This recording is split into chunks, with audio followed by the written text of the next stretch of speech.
Security क्यों नहीं थी वहां पे एक सैनिक क्यों नहीं दिखा? क्या सरकार को मालूम नहीं था कि यहाँ रोज 1000 से 1500 पर्यटक जाते हैं? क्या सरकार को मालूम नहीं था कि यहाँ के को पहुंचने के लिए जंगल के रास्ते से जाना पड़ता है? अगर कुछ हो जाएगा तो लोग वहां से निकल नहीं पाएंगे। इस देश के नागरिकों की सुरक्षा की जिम्मेदारी किसकी है? क्या इस देश के प्रधानमंत्री की नहीं है? क्या इस देश के गृह मंत्री की नहीं है? क्या इस देश के रक्षा मंत्री की नहीं है? क्या एनएसए की नहीं है? जितने भी लोग बैसारन वैली में थे और जो 25 भारतीय मारे गए, उनके लिए कोई सुरक्षा नहीं थी, कोई सुरक्षा नहीं थी। आप कितने भी ऑपरेशन कर डालें, आप इस सच्चाई के पीछे छुप नहीं सकते, इसे नकार नहीं सकते। आपने उनको सुरक्षित नहीं किया। आदरणीय अध्यक्ष महोदय, मैं आपको धन्यवाद देना चाहती हूं कि इस महत्वपूर्ण मुद्दे पर आपने मुझे बोलने का मौका दिया। ये अलग बात है कि सत्ता पक्ष के लोग सब मेरे बोलने से पहले ही भाग गए। आइए आइए, आपको देख के मैं खुश थी कि आप वापस आ गए। सबसे पहले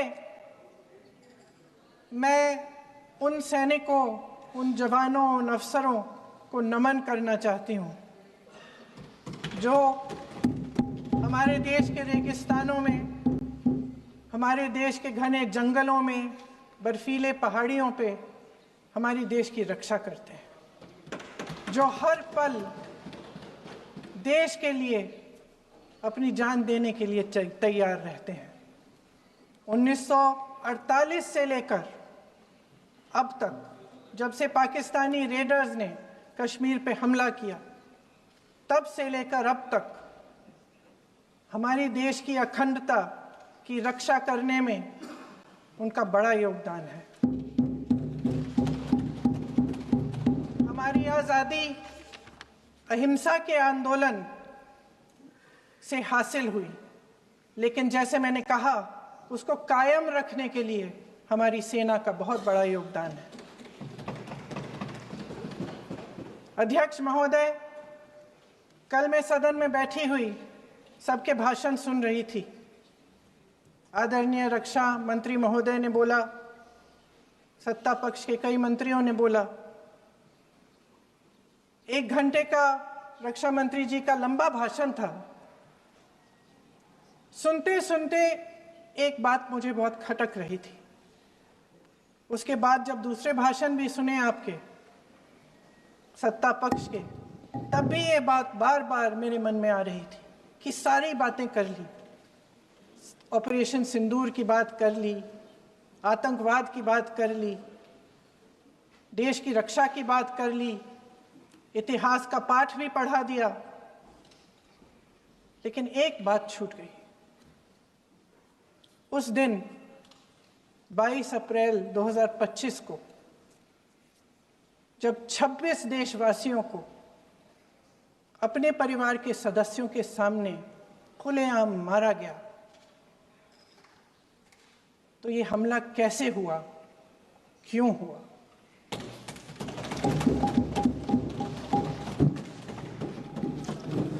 अध्यक्ष महोदय,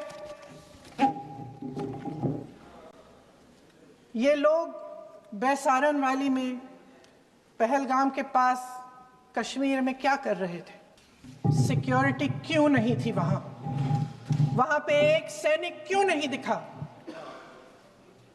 क्या सरकार को मालूम नहीं था कि यहाँ रोज 1000 से 1500 पर्यटक जाते हैं? क्या सरकार को मालूम नहीं था कि यहाँ के को पहुंचने के लिए जंगल के रास्ते से जाना पड़ता है? अगर कुछ हो जाएगा तो लोग वहां से निकल नहीं पाएंगे। एक चिकित्सा का इंतजाम नहीं था, फर्स्ट एड का इंतजाम नहीं था, कोई इंतजाम नहीं था, ना सुरक्षा का, ना फर्स्ट एड का। इन लोगों को भगवान भरोसे छोड़ दिया गया।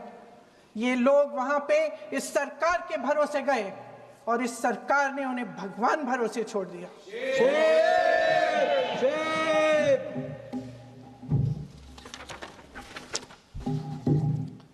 मैं पूछना चाहती हूं, ये किसकी जिम्मेदारी थी? इस देश के नागरिकों की सुरक्षा की जिम्मेदारी किसकी है? क्या इस देश के प्रधानमंत्री की नहीं है? क्या इस देश के गृह मंत्री की नहीं है? क्या इस देश के रक्षा मंत्री की नहीं है? क्या एनएसए की नहीं है? अध्यक्ष महोदय, पहलगाम हमले से सिर्फ 2 हफ्ते पहले हमारे गृह मंत्री महोदय जी कश्मीर गए थे। किस लिए गए थे? जो सुरक्षा की व्यवस्था है इसको देखने के लिए गए थे, इसको रिव्यू करने के लिए गए थे, और उन्होंने वहां कहा कि आतंकवाद पर विजय प्राप्त हुई है। ये 2 हफ्ते पहले है।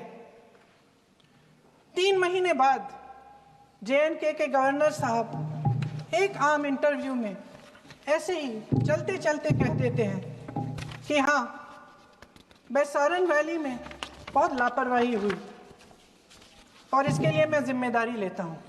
ऐसे ही चलते चलते, और वो बात होती है, खत्म भी वहां होती है और वहीं खत्म हो जाती है। उनसे जिम्मेदारी ली भी नहीं जाती, कोई सवाल नहीं उठाता, कोई जवाब नहीं देता। अध्यक्ष महोदय, उस हमले की जिम्मेदारी एक आतंकवादी गुट जिसका नाम टीआरएफ है थोड़े दिनों बाद लेती है। कौन है ये टीआरएफ?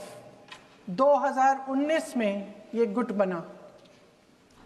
2020 में इसने कश्मीर में आतंकवाद का काम शुरू कर दिया और 2020 अप्रैल 2020 से लेकर 22 अप्रैल 2025 तक इन्होंने 25 आतंकवादी हमले किए। गृह मंत्री महोदय ने जब यूपीए सरकार के समय के आतंकवादी हमले गिने तो लगभग 25 गिनवाए थे अभी अपने भाषण में। इस गुट ने कश्मीर में 25 हमले 2020 और 2025 के अंदर एक पूरी लिस्ट है इन हमलों की। मेरे पास इतना समय नहीं है इसलिए मैं एक एक को नहीं पढ़ना चाहती, लेकिन मैं इतना कहूंगी कि इनमें रियासी का हमला भी था 2024 का, जिसमें 9 लोग मारे गए और 41 लोग घायल हुए। कुल मिलाकर 2020 से लेकर 22 अप्रैल 2025 तक टीआरएफ ने 41 सेना और सुरक्षा कर्मियों की हत्या की, 27 सिविलियन की हत्या की और 54 लोगों को घायल किया था। भारत सरकार ने टीआरएफ को आतंकवादी संगठन का दर्जा कब दिया? 2020 में दिया, 2021 में दिया, 2022 में दिया, 2023 में दिया। 3 साल बाद, 3 सालों के लिए ये आतंकवादी गतिविधियां कर रहे हैं और आप इनको आतंकवादी संगठन तब कहते हैं 2023 में। इसकी क्या वजह थी? ये सब सरकार के संज्ञान में था और आप मुझे बताना चाहते हैं, सत्ता पक्ष के नेता बताना चाहते हैं कि ये सब आपके संज्ञान में था, लेकिन कोई भी एक ऐसी एजेंसी नहीं है हमारी सरकार की जिसको पता चला कि ऐसा हमला, ऐसा भयानक हमला होने जा रहा है हमारे देश में, कि पाकिस्तान में बैठे हुए इस हमले की योजना बन रही है कि हम भारत जाके हैवानियत करेंगे, 26 लोगों को मार डालेंगे और हमें पता ही नहीं है।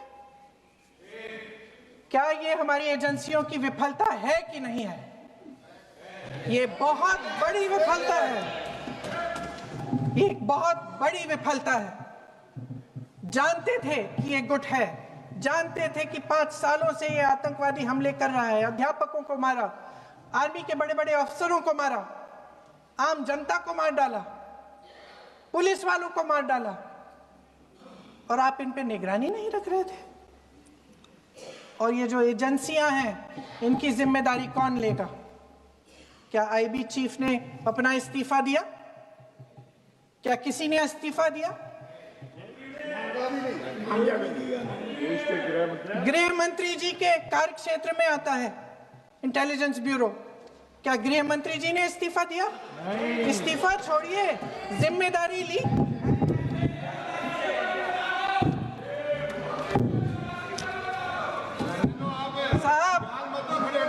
देखिए, इतिहास की बात आप करिए, मैं वर्तमान की बात करना चाहती हूँ। आपको तो एक बहाना चाहिए, आपको तो एक बहाना चाहिए। पूरे परिवार का नाम गिनवा देते हैं। अरे अपनी जिम्मेदारी खुद लीजिए। 11 सालों के लिए तो सत्ता में आप हैं। अभी नेहरू को छोड़ नहीं रहा। कल माननीय गौरव गोगोई जी ने अपने भाषण में पूछा गृह मंत्री जी से, क्या आपकी जिम्मेदारी नहीं थी? मैं देख रही थी। राजनाथ जी, रक्षा मंत्री जी यूं अपना सर हिला रहे थे, कुछ बोले नहीं। अंदर से महसूस हुआ होगा कि यहाँ कुछ जिम्मेदारी थी, लेकिन माननीय गृह मंत्री महोदय जी हंस रहे थे, वे हंस रहे थे।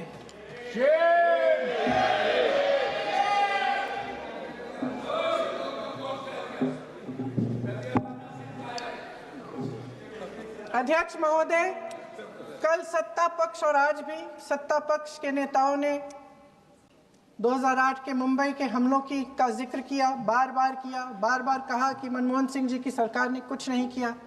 ये तो जानकारी होगी ना कि उसी समय जब वो आतंकवादी हमला चल रहा था, तभी उन आतंकवादियों को मार डाला था। एक बचा था और उसको भी फांसी दे दी थी 2012 में।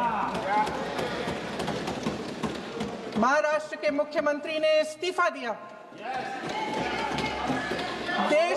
देश के गृह मंत्री ने जिम्मेदारी लेकर इस्तीफा दिया।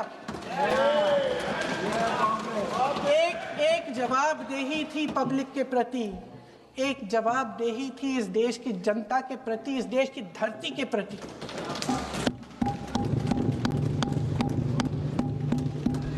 राजनाथ जी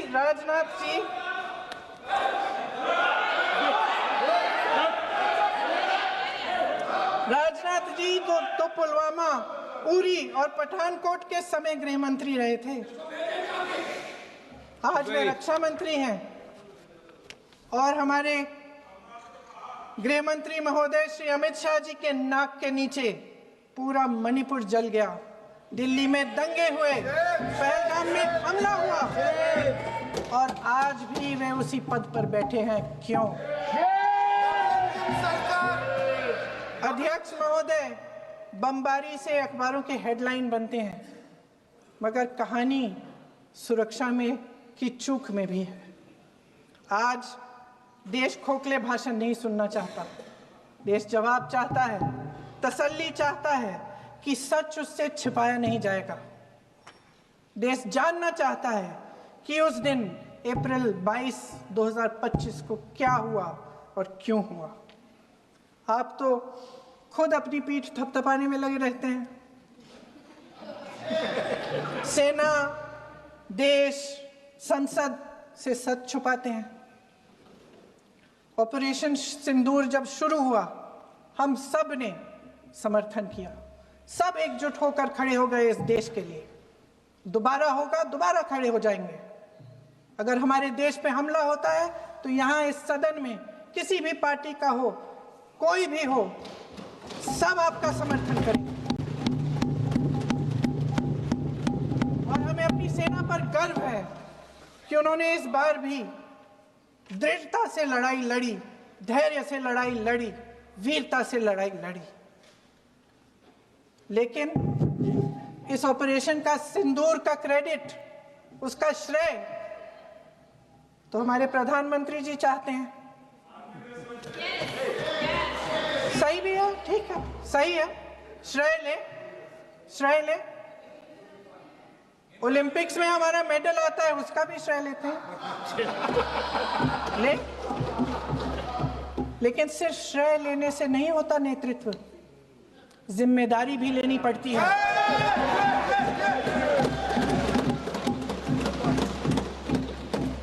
देश के इतिहास में ये पहली बार हुआ, देश के इतिहास में ये पहली बार हुआ कि जंग होते होते ही रुक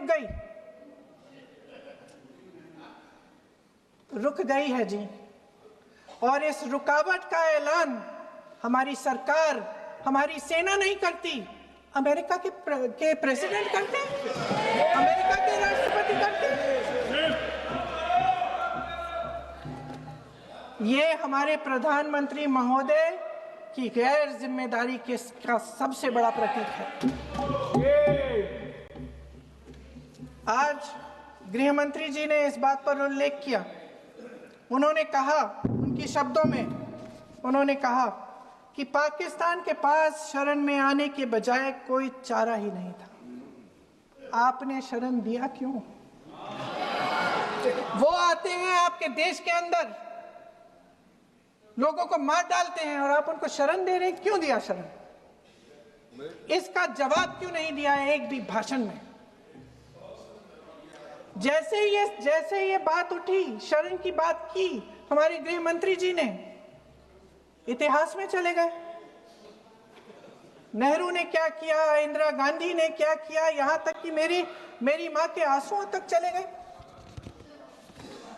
लेकिन इस सवाल का जवाब नहीं दिया कि ये सीज फायर हुआ क्यों, ये जंग रुका क्यों, और तब क्यों रुका जब दुश्मन के पास कोई चारा नहीं था हमारे श्रेय में आने के बजाय। क्यों रुका ये जंग? इसका जवाब नहीं दिया। धन्यवाद। आप देंगे?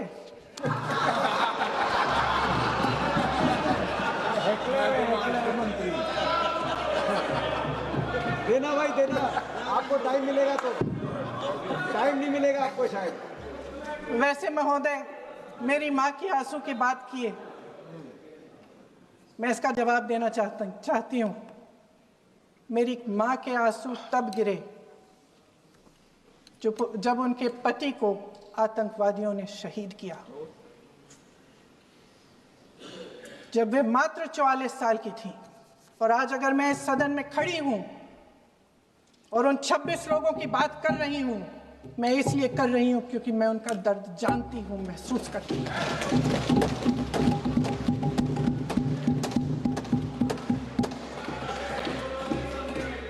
अध्यक्ष महोदय, मैंने कहा कि देश का नेतृत्व सिर्फ उपलब्धियों का श्रेय लेने से मजबूत नहीं होता। सफलता और विफलता दोनों की जिम्मेदारी लेने से बुलंद होता है। ये सोने का ताज नहीं है, कांटों का ताज है। अध्यक्ष महोदय, जब सरकार झूठी और कायर हो तो वे बहादुर से बहादुर सेना के साहस और पराक्रम को भी कमजोर कर देती है। देश को प्रतिशोध के साथ साथ सबके प्राणों की रक्षा का प्रण चाहिए। सेना की शक्ति के साथ सरकार की सच्चाई भी चाहिए। महान देशभक्त शहीद इंदिरा गांधी जी, जिन्होंने सफल कूटनीति के बल पर अमेरिका के राष्ट्रपति निक्सन का मुकाबला करके पाकिस्तान का विभाजन करवाया, बांग्लादेश बनाया, 1 लाख पाकिस्तानी सैनिकों को आत्मसमर्पण करने पर मजबूर किया, उन्होंने कभी इसका श्रेय लेने की कोशिश नहीं की। ऑपरेशन सिंदूर का मकसद अगर पाकिस्तान को सबक सिखाना था तो शायद ये मकसद अभी अधूरा है, क्योंकि हमारी कूटनीति विफल रही है। इसका प्रमाण यही है कि ऑपरेशन सिंदूर के बाद एक पाकिस्तानी जनरल, जिसके हाथ खून से रंगे थे, अमेरिका के राष्ट्रपति के साथ बैठकर लंच खा रहे थे। अगर ऑपरेशन सिंदूर का मकसद आतंकवाद को खत्म करने का था तो पाकिस्तान को संयुक्त राष्ट्र के आतंकवाद विरोधी समिति का अध्यक्ष चुने जाने से इस मकसद को धक्का लगा है। इसकी जिम्मेदारी कौन लेगा? क्या हमारे प्रधानमंत्री लेंगे? क्या उनमें ये हिम्मत है? नहीं है। अगर इस ऑपरेशन के दौरान हमारे जहाजों का नुकसान नहीं हुआ तो सदन में इसे साफ साफ कहने से क्या डर है? क्यों नहीं कहा है? कल भी रक्षा मंत्री जी ने कहा कि हमारे इंफ्रास्ट्रक्चर का नुकसान नहीं हुआ, तो जहाजों के बारे में भी बता दें, साफ साफ बता दें। क्या हर्ज है? सच्चाई तो है।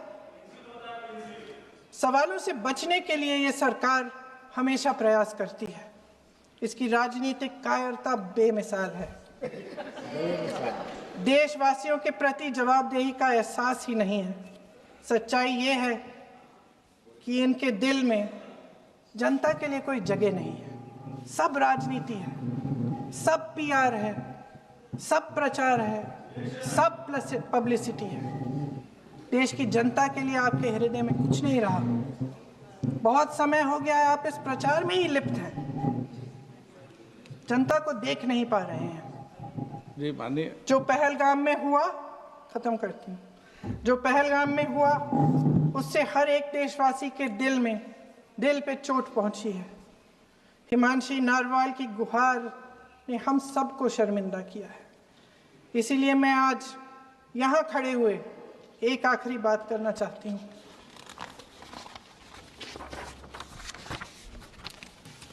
इस सदन में लगभग सभी के पास सुरक्षा है, सुरक्षा की व्यवस्था है। हम जहां भी जाते हैं हमारे साथ सुरक्षा कर्मी आते हैं। आपको भी मिल जाएगी, आप मंत्री बन जाएंगे, आपको भी मिल जाएगी। मैं मजाक की बात नहीं कर रही हूँ, थोड़ा सा धैर्य रखिए। उस दिन पहलगाम में 26 परिवार उजड़ गए। 26 लोगों को अपने परिवार के सदस्य के सामने मारा गया। 26 बेटे, पति, पिता गुजर गए। उनमें से 25 भारतीय थे।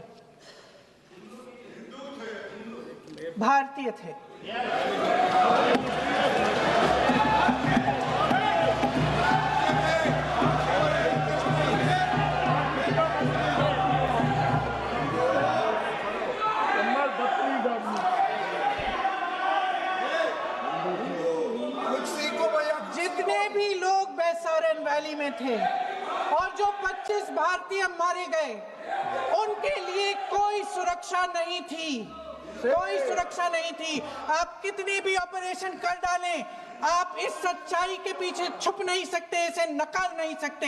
आपने उनको सुरक्षित नहीं किया। कोई शर्म नहीं है, कोई शर्म नहीं है, कोई शर्म नहीं है और ना कभी होगी। सुन लीजिए, सुबह भी मैं शिव मंत्र बोल के आई हूं। इनको क्या पता शिव मंत्र क्या है? शिव मंत्र इनका खत्म कर लूं अपना भाषण। शिव मंत्र। मैं एक बार उन 25 भारतीयों के चुप रही। मैं एक बार उन 25 भारतीयों के नाम इस सदन में पढ़ना चाहती हूं, ताकि यहां बैठे हर सदस्य को यह एहसास हो कि वे भी हमारी तरह इंसान थे, किसी राजनीतिक बिसात के मोहरे नहीं थे। वे भी इस देश के बेटे थे, वे भी इस देश के शहीद हैं। उनके परिजनों के प्रति हम सब की जवाबदेही बनती है। उन्हें सच्चाई जानने का हक है। समीर गुहा भारतीय, बिट्टन अधिकारी, मनीष रंजन, हेमंत सुहास जोशी, विनय नारवाल, सुशील नथनियल, अतुल श्रीकांत मोने, सैयद आदिल हुसैन शाह, नीरज वानी, एन रामचंद्रन, संजय लक्ष्मण लेले, दिनेश अग्रवाल, दिलीप दिल से, कुमार सतपति, JS चंद्रमौली। अब आप बोलिए, अब आराम से। JS चंद्रमौली, यतीश परमार, S मधुसूदन राव, सदस्य नारेबाजी का सदन नहीं है। शैलेश कलाटिया, ये तरीका ठीक नहीं है आपका। मंजुनाथ राव, कौस्तभ गणबोते, शुभम द्विवेदी,